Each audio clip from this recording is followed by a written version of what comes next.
Bismillahirrahmanirrahim. Rabbi shrah li sadri wa yassir li amri wahlul 'uqdatam min lisani yafqahu qawli.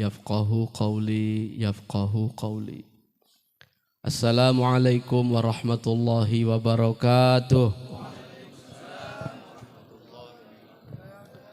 Alhamdulillah wa syukrulillah wa salatu wassalamu ala rasulillah Sayyidina Maulana Muhammad ibn Abdillah wa ala alihi wa ashabihi wa atba'ihi wa ansarihi wa mawalah wa la hawla wa la quwata illa billah. Amma ba'du. Qala Allah ta'ala fil Qur'anil Karim. A'udzu billahi minasy syaithanir rajim. Bismillahirrahmanirrahim. Wal 'asri innal insana lafi khusr illa alladzina amanu wa 'amilus sholihat wa tawassaw bil haqq wa tawassaw bis sabr. Shadaqallahul azim. Pertama sekali takzim kemuliaan kita yang mulia murabbi kita Abuya beserta seluruh keluarga besar beliau dimanapun berada. Semoga kiranya senantiasa dalam lindungan Allah Subhanahu wa ta'ala. Kita hormati pula dan kita takzimi Al-Mukarram Abuya Mahabbah beserta Umi dan seluruh keluarga besar beliau. Juga semoga senantiasa dalam kesehatan dan keafiatan, agar senantiasa terus memberikan bimbingan kepada kita dan umat dimanapun berada, agar terus berada di jalan yang diridhoi oleh Allah Subhanahu wa ta'ala. Juga tidak lupa takzim kemuliaan kita kepada seluruh masyayikh kita, baik yang telah mendahului kita atau yang masih bersama-sama dengan kita sampai hari ini. Semoga keberkahan beliau-beliau itu terus tercurah kepada kita semua. Penghormatan selanjutnya kepada yang mulia orang tua kami, nenek kami yang telah berhadir bersama-sama kita pada malam ini, beserta seluruh keluarga besar ahli bait dari kedua belah pihak, baik pihak almarhum maupun pihak nenek kami. Semoga kita semua dan seluruh hadirin hadirat berada dalam lindungan Allah Subhanahu wa ta'ala. Istimewa yang kami hormati, kami muliakan Wali Nanggro MPTT Aceh Singkil beserta seluruh jajarannya, para dewan guru, para dewan pakar, para koordinator, para muhibbin, para jamaah, dan seluruh tokoh-tokoh masyarakat, para ustadz dan ustazah, ibu-ibu, hadirin hadirat yang tidak kami sebut satu persatu, namun tentunya tidak mengurangi rasa hormat dan takzim kami. Bapak Ibu, para hadirin yang mulia, kita hadir pada malam ini tentunya pada acara yang bahagia, yaitu ikut menyukseskan acara Walimatul Urus, jamuan pernikahan atau jamuan pengantin yang seyogianya secara hukum fikih memang dilaksanakan setelah proses ijab dan kabul. Dan alhamdulillah tadi telah terlaksana proses ijab kabul antara kedua pengantin, yaitu adinda kami Ustadz Safwan Ghali ke Ustadz Kobang, beserta juga anak daro di rumah ko Ustazah juga. Jadi kalau Ustadz basuh sama Ustazah, anaknya Buya. Amin. Ya, aminkan dulu kan? Aminkan dulu ya, begitu. Begitu. Samu ya Rabbal Alamin supaya tahke. Bapak Ibu, para hadirin yang mulia, jadi biasanya begitu. Mudah-mudahan nanti kedua pengantin baru ini dikaruniai anak yang soleh dan solehah, bisa menjadi tumpuan masyarakat, bisa menjadi penyejuk di tengah masyarakat, berbakti kepada agama, bangsa dan negara tentunya. Amin. Nah, acok-acok tuh. Bapak Ibu, para hadirin yang mulia, maka karena kita ini ikut turut mendoakan, maka pada kesempatan ini nanti insya Allah kita akan melaksanakan zikir bersama. Tentunya niat zikir kita juga kepada kedua pengantin baru ini. Tapi tidak terlepas juga niat itu nanti kepada kita yang pengantin-pengantin setengah pakai ini. Karena perlu juga terus disiram, terus diasah, terus dipupuk sehingga supaya kita ini semakin tua bisa semakin sakinah mawaddah warahmah, begitu Pak Haji ya. Nah, hadirin dan hadirat yang dimuliakan oleh Allah Subhanahu wa taala. Jadi kalau pun agak bau mumu sakete, jalan-jalan berdua tuh acok-acok tuh harus itu. Mesti duduk-duduk berdua. Ya Pak Pendi ya, duduk-duduk berdua, makan-makan berdua. Itu perlu. Untuk mendapatkan sakinah mawaddah warahmah. Rasulullah Pak Ibu yang mulia, kalau beliau musafir, itu kan kalau beliau giliran membawa istri, karena istri beliau banyak, itu diundi tuh. Diundi. Aiko giliran siapa yang pai? Oh giliran Siti Aisyah. Maka Siti Aisyah berangkat bersama dengan Rasulullah. Ada pula besok musafir selanjutnya giliran siapa pula? Dapat giliran Maimunah. Dapat giliran Hafsah. Dan lain sebagainya. Jadi Rasul tidak meninggalkan itu. Hadirin dan hadirat, tapi kita yakin tentunya kedua pengantin baru ini adalah orang yang sudah mumpuni, orang yang sudah memiliki pengetahuan secara ilmu, orang sudah memiliki pengalaman dalam mungkin mengajar, pengalaman dalam bergaul. Maka insya Allah mudah-mudahan kedua pengantin baru ini kita yakin tidak canggung lagi untuk menjalani kehidupan berumah tangga yang tentunya pasti ada gelombangnya, pasti ada anginnya, pasti ada cobaannya, pasti ada rintangan-rintangan yang akan datang menghadapi kehidupan berumah tangga. Al-bahru bila maujin, al-haya'u bila balain, kal-bahri bila maujin. Hidup tanpa cobaan itu sama seperti laut tidak ada ombaknya. Jadi laut itu identik dengan ombak. Semakin kencang anginnya, tentu semakin besar pula gelombangnya, semakin besar pula ombaknya. Bangun ya. Nah, jadi mudah-mudahan kita semualah selalu dalam keridhaan Allah Subhanahu wa taala.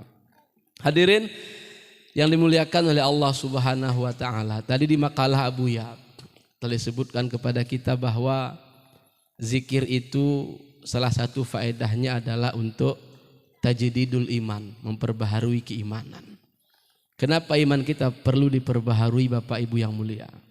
Karena iman ini ada yazidu, ada yang kusunya. Kadang dia bertambah, kadang dia berkurang. Takarannya maksudnya. Amma aslul iman, kata Al-Ghazali, adapun pokok dari iman itu tidak ada bertambah, tak ada berkurang. Adapun yang berkurang itu adalah buah daripada iman itu. Kadang dia berkurang, kadang dia bertambah. Maka terlihatlah kurang dan bertambahnya iman itu dari perilaku kehidupan sehari-hari. Ada orang berzikir Bapak Ibu yang mulia. Begitu dia habis berzikir, kemarahannya hilang setengah. Artinya berarti ada buah dari zikir yang dia dapat.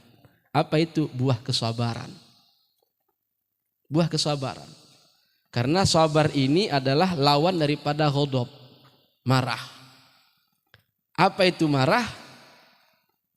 Dalam Tanwirul Qulub dijelaskan oleh Syekh Muhammad Amin Kurdi, marah itu adalah ghilyanud domil qalbi, mendidihnya darah di hati. Makanya kan ada bahasa gitu, naik darah haram katanya. Naik darah itu berarti berang, memuncak, sehingga ingin mengeluarkan dan meluapkan amarah yang tersimpan pada hati kita. Dan ada kadang-kadang kita cari sebahagian Bapak Ibu yang mulia, kalau tidak dia luapkan amarahnya itu, jadi penyakit bagi dirinya. Ampal, bisa pingsan. Maka ada kadang-kadang dilampiaskanlah amarahnya itu kepada benda-benda yang terdekat di sekitarnya. Dan itu juga nanti pada suatu saat akan menghampiri kehidupan berumah tangga. Itu pasti. Karena namanya hidup berpasang-pasangan. Ada kalanya tentram, ada kalanya kacau balau. ada kalanya senang, ada kalanya susah, ada kalanya sesuai di hati, ada kalanya tidak sesuai dengan hati. Banyak hal-hal yang akan memicu. Maka disinilah, perlu berzikir? Perlu. Kenapa perlu berzikir? Paling tidak dapat kita buah sabar supaya marah itu bisa teredam.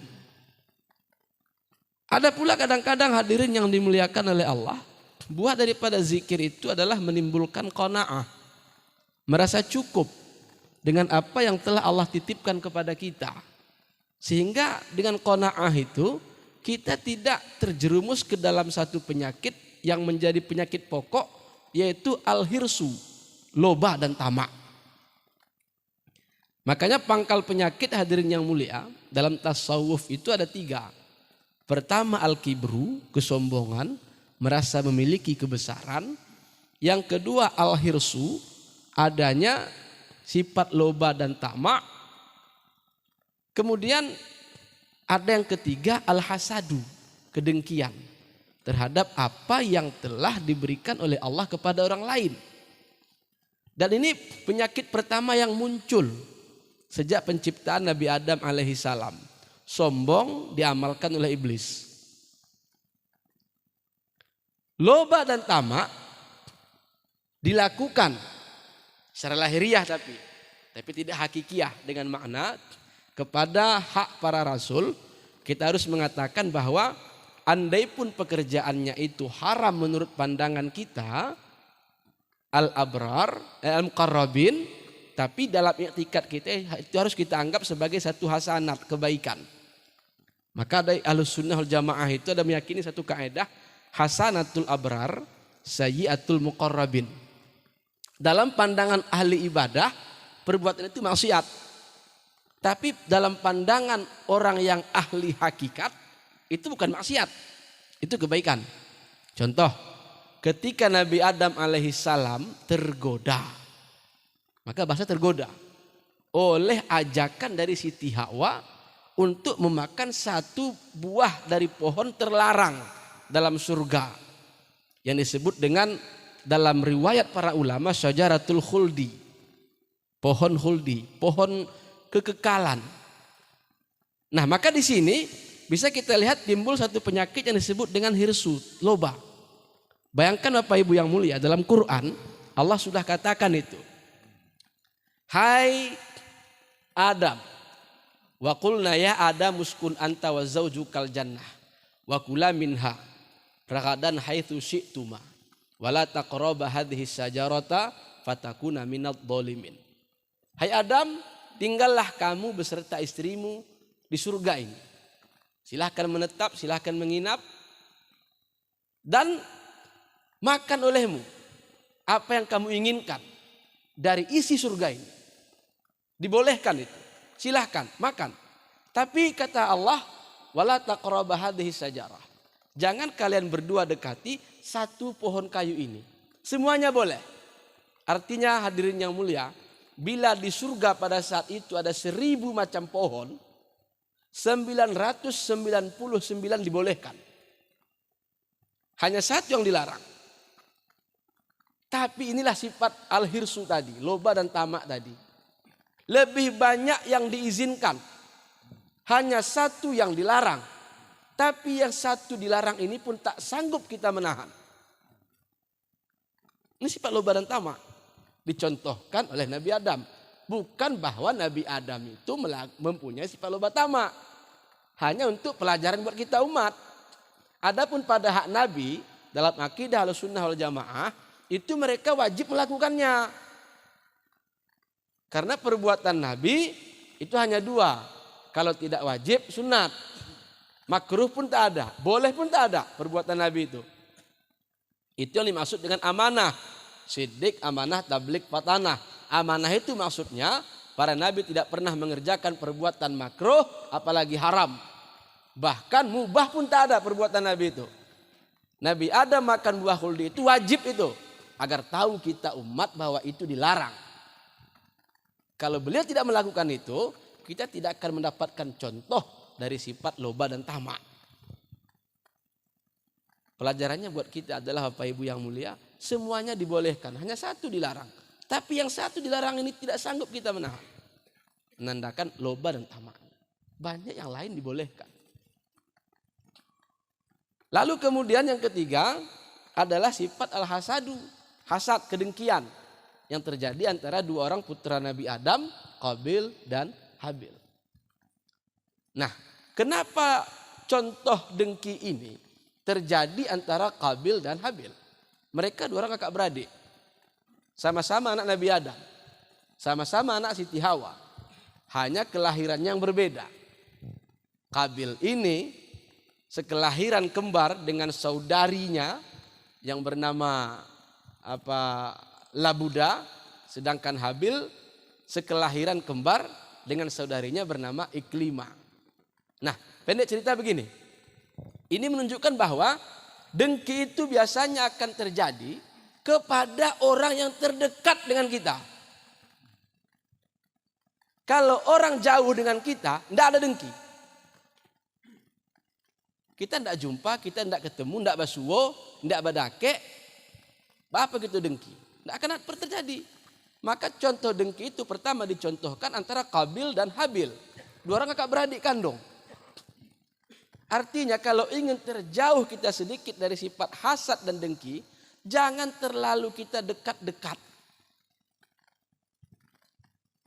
Makanya Al-Ghazali mengajarkan zaman ini, kata Al-Ghazali, zaman beliau hidup itu adalah zaman luzumul buyut.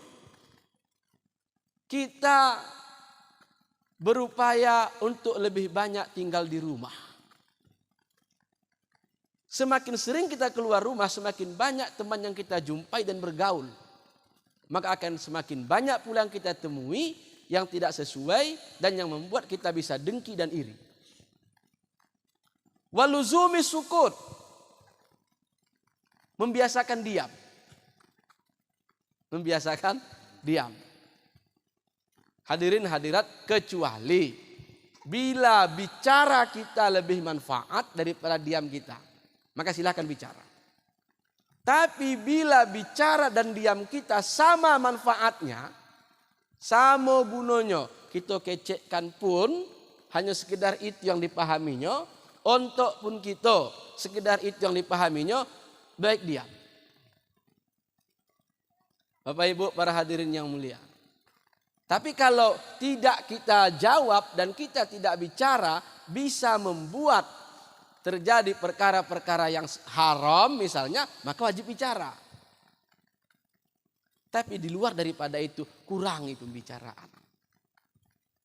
Nah, hadirin hadirat dimuliakan oleh Allah Subhanahu wa taala, maka dengan apa kita bisa mengubah sedikit-sedikit perkara yang tiga tadi ini? Sombong, loba dan tamak, kemudian kedengkian.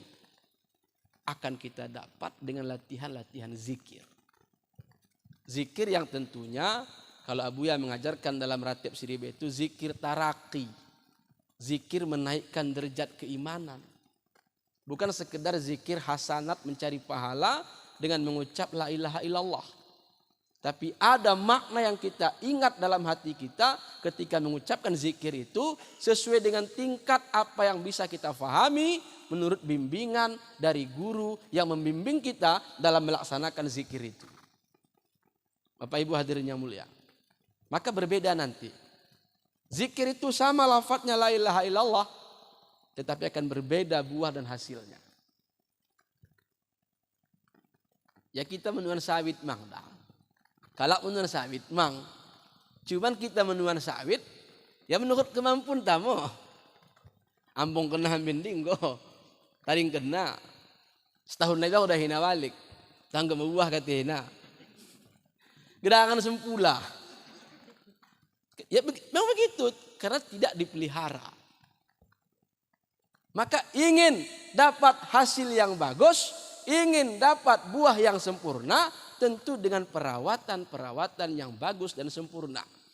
Jadi ulang kita nahan misalnya, hadirin belum tandan sawitna, 40 kilo isinya syarat tandan. Aku setandan mang, sekali dodos, tapi 5 kilo keca. Ya wajar, berbeda. Zikir juga begitu kita Bapak Ibu hadirin yang dimuliakan oleh Allah. Maka oleh karena itu, lazimkanlah, biasakanlah. berzikir ini. Insya Allah berzikir ini tidak ada ruginya. Kalaupun belum dapat berubah secara batiniah kita, paling tidak kita bisa mengurangi waktu yang sia-sia. Mengurangi waktu yang terbuang percuma, yang tidak mendatangkan faedah. Min husni islamil mar'i, kata Rasulullah, tarku mala yughnihi. Sebagian daripada tanda bagusnya Islam seseorang itu, dia meninggalkan pekerjaan-pekerjaan yang tidak akan bisa memberikan pertolongan kepadanya dan hasil baginya di akhirat. Bapak Ibu, para hadirin dan hadirat yang dimuliakan oleh Allah. Maka inilah gunanya zikir itu, kita untuk mentarakikan iman, menaikkan iman. Sebagaimana kita maklumi dalam agama itu rukunnya 3, iman, Islam, dan ihsan. Jadi ihsan ini Bapak Ibu yang mulia, Buya pernah menyampaikan begini. Kalau iman ini kan keyakinan kepada Allah. Maka ayat yang dibaca oleh Ustaz Nasrul Rahman tadi, ya ayyuhan nasut taqu rabbakumul ladzi khalaqakum min nafsin wahidah. Hai orang-orang beriman, manusia, takutlah kamu, takwalah kamu kepada Tuhanmu yang telah menciptakan kamu min nafsin wahidah, daripada jiwa yang satu. Itu Nabi Adam maksudnya. Ini ittaqu yang pertama ini bicara akidah ini. Ittaqu rabbakumul ladzi khalaqakum min nafsin wahidah. Kenapa? Karena dibayankan dengan kalimat alladzi khalaqakum min nafsin wahidah. Kita bertakwa kepada Allah dengan makna meyakini bahwa kita ini diciptakan oleh Allah Subhanahu wa taala. Adanya kita bukan karena adanya dengan sendiri, tapi adanya kita karena istifadah atau limpahan daripada keberadaan Allah Subhanahu wa taala. Bicara tauhid, ittaqu yang pertama. Lalu kemudian ada wattaqu setelahnya lagi. Apa tadi? Wattaqullahal ladzi tasaaluna bihi wal arham. Bertakwalah kamu kepada Allah alladzi tasaaluna bihi wal arham. Ini bicara tentang aturan-aturan. Ittaqu bicara tentang fikih. Kenapa? Karena semuanya nanti yang kita kerjakan di alam dunia ini akan dipertanyakan oleh Allah Subhanahu wa taala dan wajib kita pertanggungjawabkan. Sesuai dengan aturan-aturan yang telah diatur dalam agama. Bicara fikih, ittaqu yang kedua.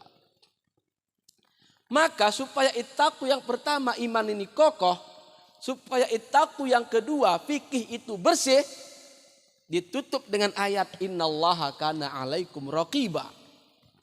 Ini bicara ihsan. Innallaha kana alaikum raqiba. Raqiba yang dimaksud adalah Allah itu senantiasa mengintip, melihat, memperhatikan kita. Kan ini ihsan. Anta'budallah ka'annaka tarah fa illam takun tarah fa innahu yaraka. Di satu ayat ini ada bicara akidah, ada bicara fikih, ada bicara ihsan. Jika innallaha kana alaikum raqiba kita bawa kepada iman, namanya sufi.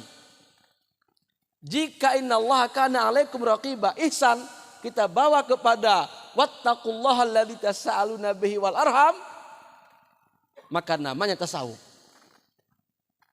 Jadi ihsan untuk memperkuat keimanan disebut sufi.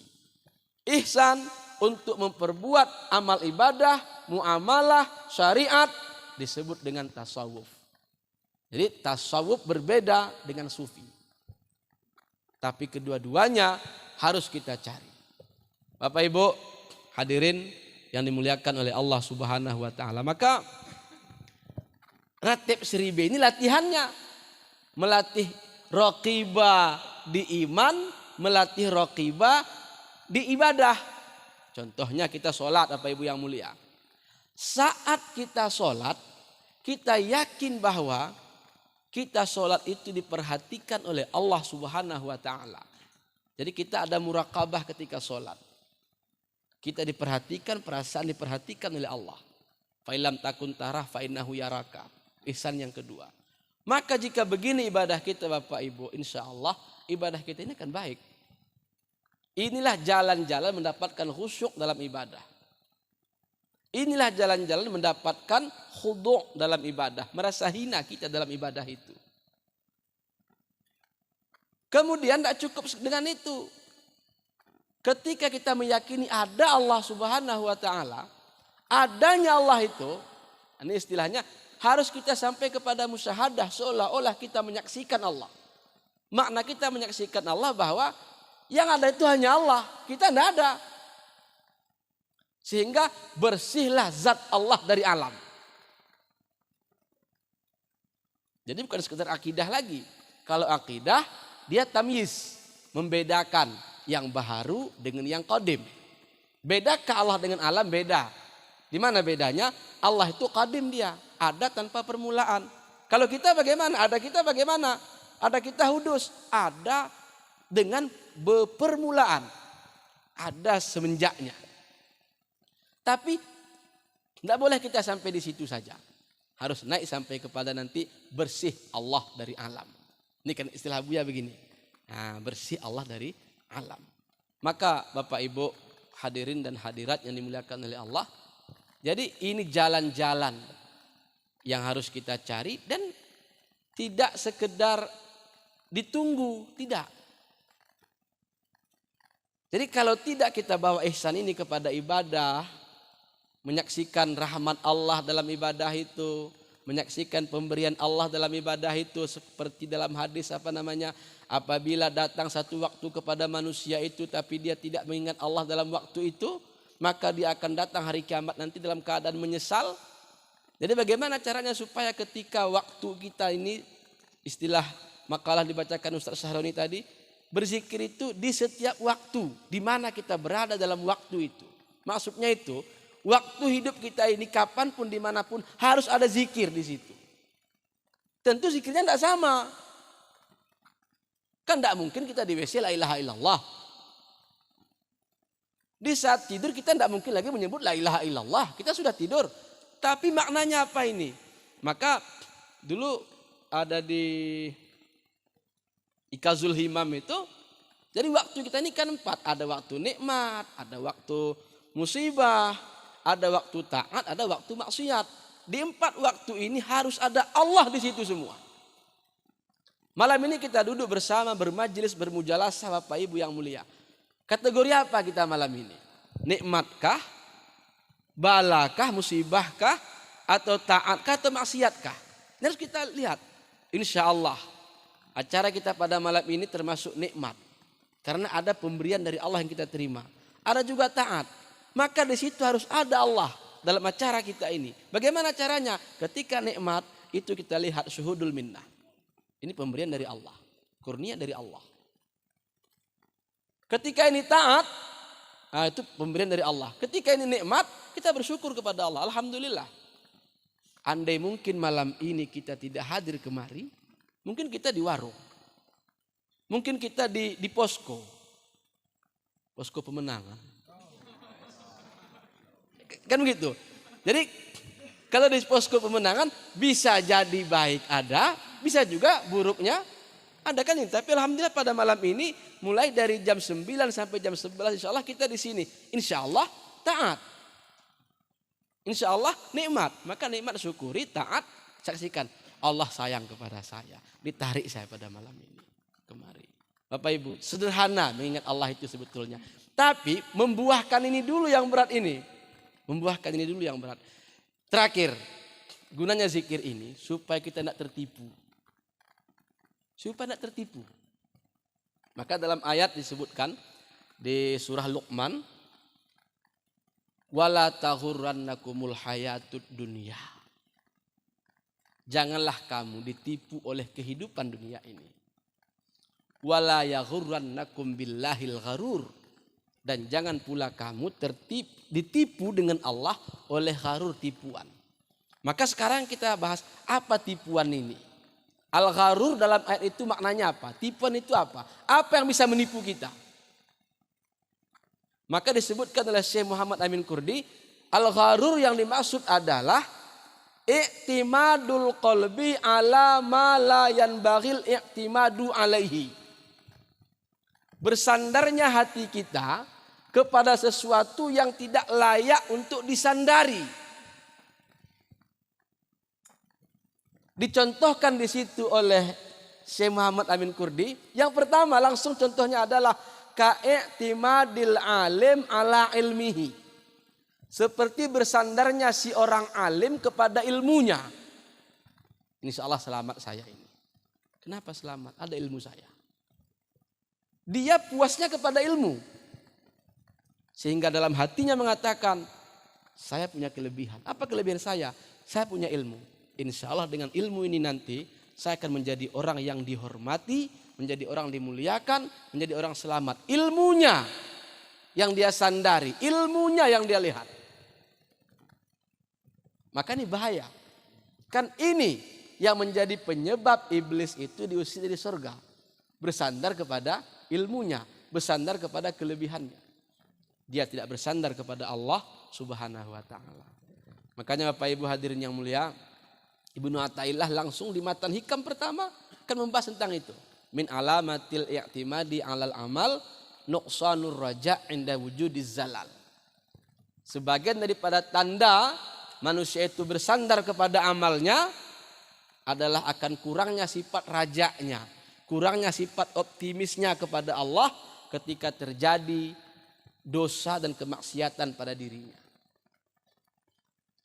Ketika kita ibadah, kita berdoa, kita semangat. Insya Allah amal ibadah saya ini akan diterima oleh Allah.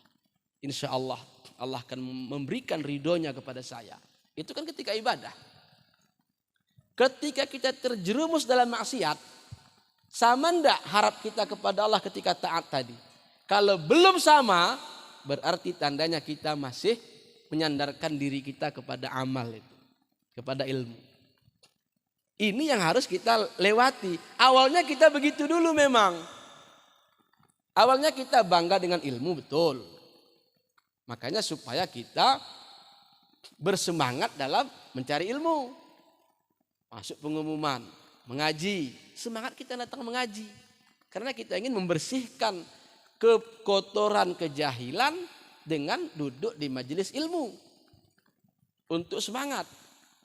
Lalu kita naik kepada tingkat yang kedua. Ilmu itu tidak boleh berhenti di situ. Ilmu itu jalan wasilah untuk mendatangkan amal. Karena ilmu jika tidak diamalkan, maka ilmu itu akan menjadi sampah yang berbau busuk. Man izdada ilman, kata Rasulullah, walam yazdat hudan, lam yazdat minallahi illa bu'dan. Barang siapa bertambah ilmunya, tapi tidak bertambah amalnya, atau tidak bertambah terpetunjuk kepada Allah, maka dia tidak bertambah dekat, melainkan semakin jauh. Maka supaya ilmu kita tidak menjauhkan kita, kita jadikanlah ilmu menjadi amal. Jadi apa yang diajarkan oleh wali, oleh guru-guru kita di posko itu jadi amal. Sedikit. Bukan untuk mengoreksi amal. Menjadi amal bukan untuk mengoreksi amal orang lain. Tapi cukup sampai di situ, jangan. Nanti kita masih bersandar juga ke situ. Supaya tidak bersandar ke situ, maka Abuya mengajak kita, yuk naik ke tingkat yang ketiga, yuk. Apa itu? Hal. Apa itu hal? Berjalan batin kita kepada Allah saat mengamalkan ilmu. Dengan makna bahwa tidak berhenti di amal. Oh, hebatnya amal saya, banyaknya zikir saya, banyaknya ilmu saya, banyaknya sedekah saya, banyaknya zakat. Jangan berhenti ke situ. Tapi apa juga?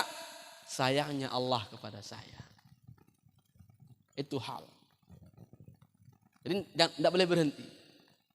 Jadi kalau di tasawuf dan sufi itu berjalan tiada henti.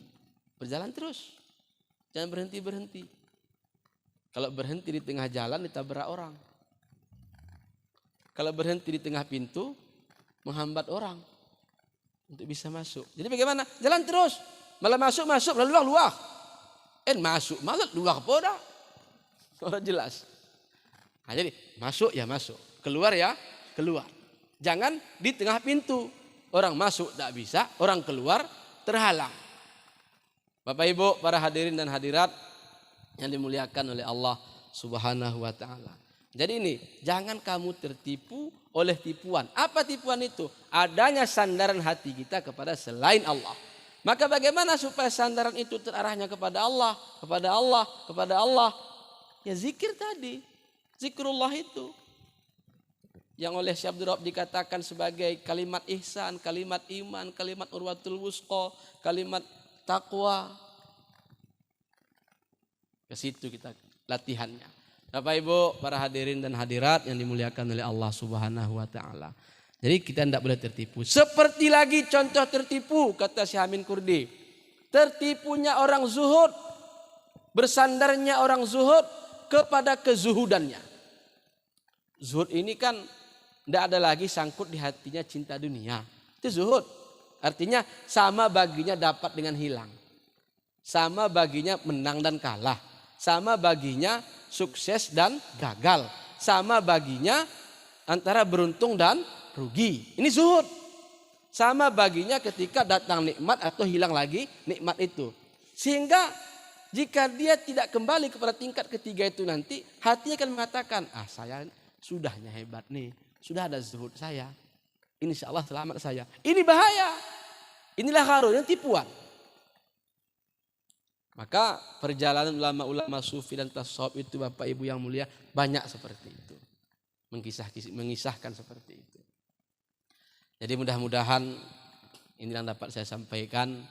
Atas segala kekurangan mohon saya diberikan kemaafan. Nanti bila ada yang kurang sempurna, guru-guru kita banyak berhadir di majelis yang mulia ini. Bila ada yang tidak sesuai pada tempatnya, mohon kepada guru-guru kami yang berhadir untuk bisa meluruskannya. Tujuan kita adalah sedikit demi sedikit jangan tertipu dengan dunia. Ada dua hal yang paling bahaya menipu kita. Satu dunia, yang kedua dalam surah Al-Hadid dikatakan wa gharratkumul amaniyu hatta jaa amrullah. Dan kamu ditipu oleh angan-anganmu hingga sampai datanglah oleh amrullah. Apa amrullah itu? Ajal, kematian. Jadi yang namanya panjang angan-angan itu tidak akan tua-tua, tidak akan mati sampai kita mati baru dia habis. Maka angan-angan itu adalah sesuatu yang membahayakan kita. Tidak berhenti selera. Tidak berhenti keinginan angan-angan. Nanda inin habis iko habis iko. Kita hitunglah rencana-rencana kita di buku itu sampai planning 180 tahun ke depan. Nah itu amaniu, angan-angan. Apa bedanya dengan himmah cita-cita?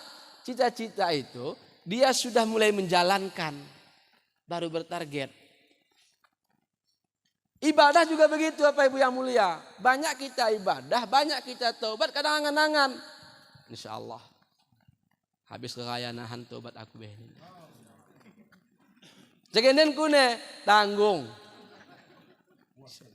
Siap lagi tanggal 14 sen. Baru tobat. Itu tidak boleh seperti itu. Hari ini mampu, hari ini kerjakan. Karena kalau kita cari lapang, tidak akan ada lapang. Makanya Pak Ibu yang mulia, mohon maaf ibu-ibu, di pengajian sering saya sampaikan, kajian kulokon. Jangan ada istilah, saya akan tekun ibadah ketika saya sudah lapang waktunya. Kapan waktunya? Beli anak lituk naik. Beli anak lituk naik, maka anak tolek. Kapan waktunya? Dan ada. Sempat hari ini kata Rasulullah, jangan tunggu sore. Apabila kamu sanggup pagi, jangan kamu tunggu sore kata Rasulullah. Kalau tidak angan-angan. Dan yang mengganggu kita akan banyak terus. Habis urusan anak, kela luwe ji. Urusan kela no. Berkuning go tuan mengandai, kuning go endandai. Nah, habis letting anak, urusan ini saya masuk, kempu, cucu. Asyik patimbang cucu kan. Apai ke sini? Kemana? Komandan, kok komandan kian kan itu. Kemana komandan? Ayo kemahonkan cucu dulu. Cucu pula. Artinya bukan tidak boleh, itu kasih sayang boleh. Rasul kan juga begitu dengan Hasan Husain kan. Tapi Rasul tidak terikat hatinya dengan itu. Kan ini yang dilatih. Abuya kalau kita lihat kesehariannya kan begitu. Ada masa dia dengan cucunya bermain-main. Ada masa juga Abuya itu jalan-jalan dengan keluarganya. Tapi tidak menghilangkan himmah tujuan awalnya. Maqasidnya tujuan awalnya. Jadi kita ini akan selalu begitu Bapak Ibu yang mulia. Habis sekolah anak, sekolah kempuno. Habis sekolah anak, kerajuan itu luluskan. Habis kerajuan anak naik, jodoh nano dijagakan kan. Seperti itu akan banyak halangan-halangan terus. Tapi jangan mau tertipu dengan angan-angan yang panjang itu. Dan yang paling bahaya tadi itu berangan-angan untuk beribadah. Jangan angan-angan. Apa bedanya raja? Raja itu kan punya pengharapan, punya sifat optimis. Dia adalah orang yang sudah menjalankan asbabul falah wa turuqun najah. Dia sudah memasuki asbab-asbab kemenangan dan jalan-jalan keselamatan. Sudah dia jalankan dulu usaha awal mukaddimahnya, pendahuluannya, baru dia bercita-cita. Itu namanya raja. Tapi kalau sama sekali belum menjalani, insya Allah saya akan taubat, insya Allah saya akan taat. Kapan dikatakan itu? Saat dia masih berada duduk di tempat maksiat, itu belum. Tapi dia sudah mulai berangkat ke tempat kebaikan, ke tempat pengajian. Baru dia mengatakan, insya Allah saya akan menjadi orang baik. Itu dikatakan dengan raja. Jadi mudah-mudahan kita semua dapat termasuk golongan itu. Lebih kurang mohon diberikan kemaafan. Wallahul muwaffiq ila aqwamit thoriq. Wassalamualaikum warahmatullahi wabarakatuh.